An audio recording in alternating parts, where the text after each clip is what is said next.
मुझे माफ कर दो, मुझे माफ कर दो। ये जो बड़ी स्वर्ण मुद्राएं ले लो, मेरे गहने ले लो और मुझे माफ कर दो।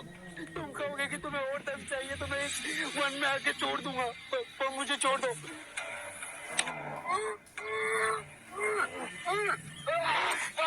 मुझ पर रहम करो, मुझ पर रहम करो, रहम करो मुझ पे। नहीं नहीं,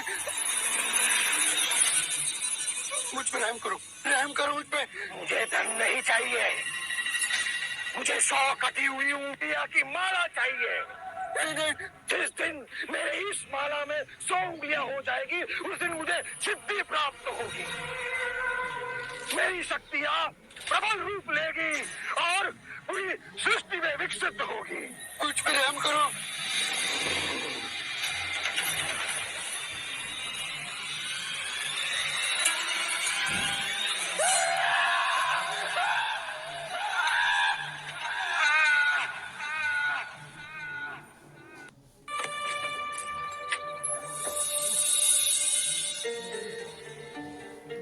अंदर आइए। शाक्यमुनि, माफ करना, पर आप इस वक्त बाहर नहीं जा सकते। उंगली माल श्रावस्ती की सीमा पर देखा गया है। पूरे गांव के लोग डरकर अपनी खिड़की और किवाड़ बंद करके बैठे। कौन है ये उंगली माल और उससे इतना भय किस कारण से? उंगली माल एक राक्षस है। उसे जो भी मानुष मिलता है, बच्चा, वृद्ध, स्त्री या सन्यासी, वो किसी को भी जीवित नहीं छोड़ता। महाराज प्रसन्नजीत के सिपाही भी उससे डरते हैं। शाक्यमुनि, माफ करना, पर आप इस वक्त बाहर नहीं जा सकते। उंगली माल श्रावस्ती की सीमा पर देखा गया है। पूरे गांव के लोग डरकर अपनी खिड़की और किवाड़ बंद करके बैठे। कौन है ये उंगली माल और उससे इतना भय किस कारण से? उंगली माल एक राक्षस है। उसे जो भी मानुष मिलता है, बच्चा, वृद्ध, स्त्री या सन्यासी, वो किसी को भी जीवित नहीं छोड़ता। महाराज प्रसन्नजीत के सिपाही भी उससे डरते हैं। वो भी उसे ना पकड़ पाए। धन के लालच में? नहीं, धन का उसे कोई लालच नहीं है। वो जब भी किसी प्राणी पर वार करता है, उसकी उंगली काटकर अपने गले की माला बनाता है। इसीलिए उसका नाम उंगली माल पड़ गया। और ये भी सुना है कि 100 उंगली की माला बनाकर जब वो अपने गले में बांधेगा, उसकी विनाशक शक्तियां बढ़ जाएंगी। आभार आपका, आपने मुझे उसके बारे में बताया। मुनि जी, आप बाहर न जाएं, वो आप पर भी वार कर सकता है। भय से अपनी राह छोड़ दूं, ऐसा मैंने कभी नहीं किया। मुझे भिक्षा मांगते देख जन जन के हृदय में उंगली माल का भय कम होगा।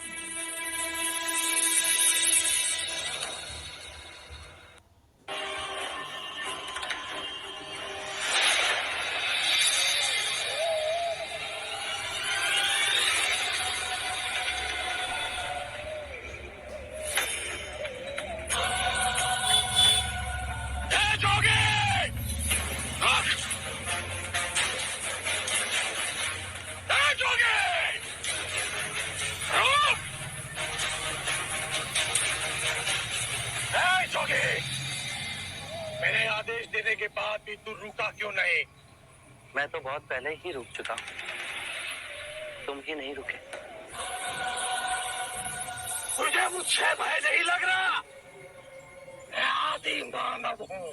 नहीं, तुम मानो।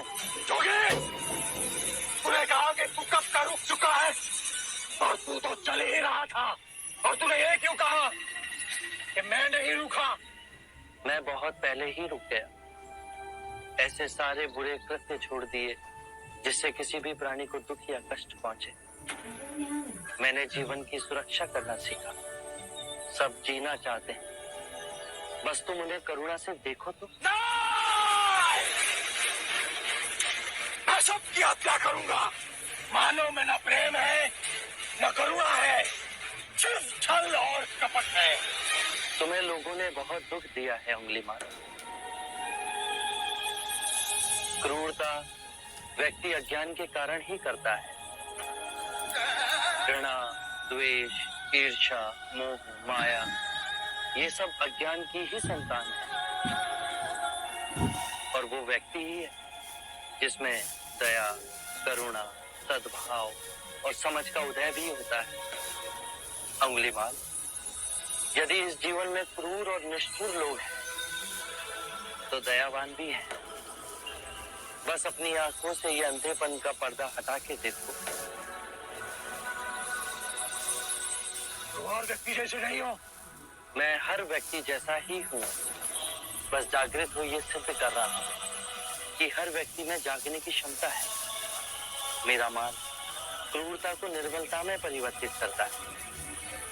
तुम घृणा के पथ पर बस इस क्षण रुक जाओ। तुम भी दया और करुणा के पथ पे चल सकते हो अंगुलीमाल। तुम वही हो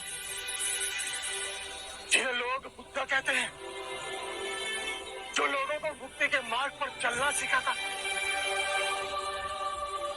मैं बहुत दूर निकल चुका हूं। मैंने बहुत हत्याएं की है। अब मेरे लिए रुकना असंभव है। असंभव कुछ नहीं। जब आंखें खुले तभी सवेरा। मैं पुनः जीवन की ओर नहीं मुड़ सकता। बहुत देर हो चुकी। तुम में इतनी चेतना है कि जो तुमने किया था वो बुरा था। इसका अर्थ है कि तुम में इतनी समझ है कि क्या बुरा है और क्या अच्छा है। अंगुलीमाल, जिस दिन से तुमने अच्छा कार्य शुरू किया, उस दिन से तुम्हारा नया जीवन शुरू हो जाएगा। मैं कितने भी अच्छे कार्य करूं, लोग मुझे उसी दृष्टिकोण से देखेंगे और मुझे चैन से जीने नहीं देंगे। यदि तुमने हिंसा का मार्ग छोड़ा, तो मैं तुम्हें मार्ग दिखलाऊंगा। तुम्हारा संरक्षण करूंगा। तुम्हें लोगों की घृणा से बचाऊंगा। बस पहला पग तुम्हें ही उठाना है। ये हो सकता है? अवश्य हो सकता है। तुम में असामान्य बुद्धि है अंगुलीमाल। तुम आत्मज्ञान के पथ पे बहुत आगे जाओगे।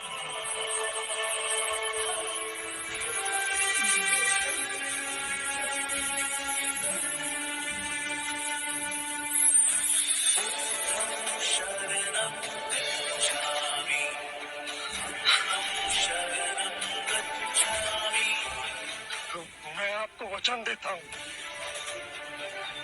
मैं सारे बुराई के रास्ते छोड़ दूंगा। आपके पीछे करुणा के पथ पर चलना सीखूंगा। कृपया कृपया मुझे आपका शिष्य बना दीजिए।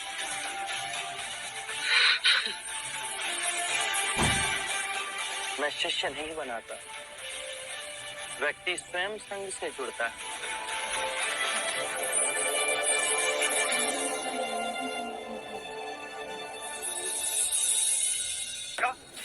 सिद्धार्थ नहीं महाराज, शाक्य मुनि गौतम बुद्ध। ये सूचना सत्य नहीं हो सकती। सत्य है महाराज। बुद्ध की दृष्टि मात्र पड़ते ही अंगुलीमाल जैसा राक्षस सहजता से उनका भिक्षु बन गया। मैं नहीं मानता। अपना प्रचार करने हेतु सिद्धार्थ ने झूठा समाचार उड़ाया। ऐसे क्या निहार है? क्षमा करें महाराज, सिद्धार्थ तो बुद्ध बन गए, पर आप अब भी उनके विरुद्ध मन में गड़ी भास ना निकाल सकते आप। जब वो सिद्धार्थ थे तब भी अनूठे ही थे महाराज।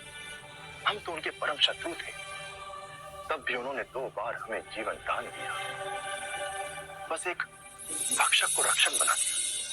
इसमें आश्चर्य की कोई बात नहीं है महाराज। हमारे जीते जी एक व्यक्ति का इतना बड़ा रूपांतरण हुआ है। वो तत्व से बुद्ध बन गया। ये चमत्कार ही तो है महाराज। अंगुलीमाल का ये हृदय परिवर्तन जब तक हम स्वयं न देखें विश्वास न होगा। साफ स्वरूप धर ले, फिर भी वो डसता अवश्य है।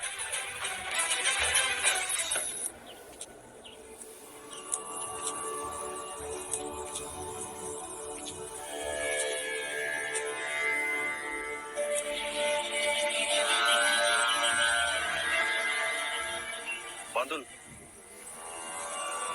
इतनी अधिक शांति की अनुभूति मुझे जैतवन में पहले कभी नहीं।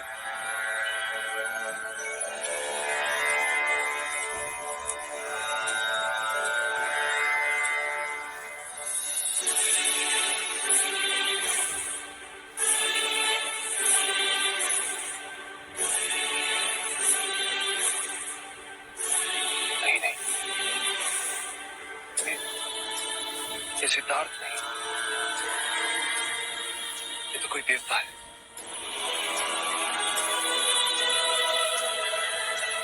जिस प्रकार एक सर्प अपनी पुरानी केंचुली को छोड़ नई केंचुली धारण करता है, उसी प्रकार मनुष्य को भी अपने पुराने रूप को कई बार छोड़ नया रूप धारण करना पड़ता है।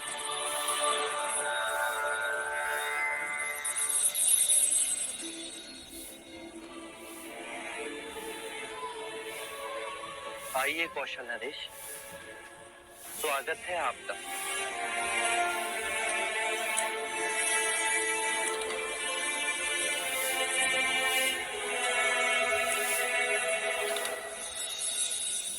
हम आपसे एक बात की पुष्टि करने आए। क्या आपने उस नरसंहारी राक्षस अंगुलीमाल को दीक्षा दे अपना भिक्षु बना लिया? हाँ, और अब वो मुक्ति के मार्ग पर चल पड़ा है। आप उचित समय पर आए। और अंगुलीमाल?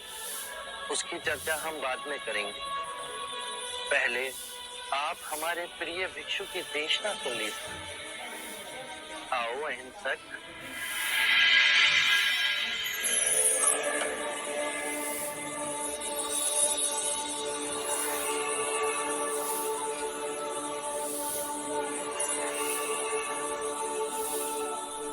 बुद्ध कहते हैं, जो हम सोचते हैं वही परिणाम बनते हैं। अच्छे विचार अच्छे परिणामों को जन्म देते हैं, बुरे विचार बुरे परिणामों को। यही प्रकृति का नियम है। व्यक्ति का सबसे बड़ा शत्रु उसका अपना मन है, जो जिधर चाहे जो चाहे उस व्यक्ति से अनुचित कार्य करवा सकता है। इतनी गूढ़ बातें कितने साधारण प्रकार से बताइए आपके इस भिक्षु ने। कौशल नरेश, ये भिक्षु अहिंसक है। दीक्षा से पूर्व लोग इन्हें ही अंगुलीमाल कहते थे।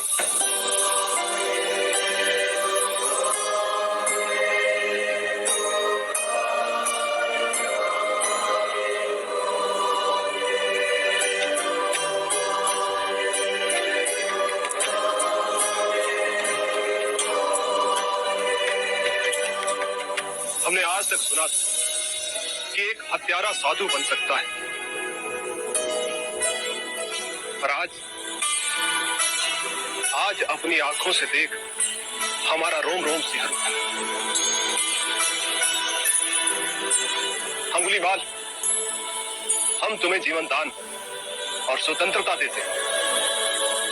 महाराज, आप दयालु हैं। नहीं, दया और करुणा की मूर्ति तो स्वयं शाक्य मुनि गौतम बुद्ध। मानवता के इतिहास में अपराधियों को दंड दे उन्हें सुधारने का प्रयत्न तो किया गया, पर अपराधी के हृदय में ये क्रांति केवल गौतम बुद्ध की ला। आरंभ हो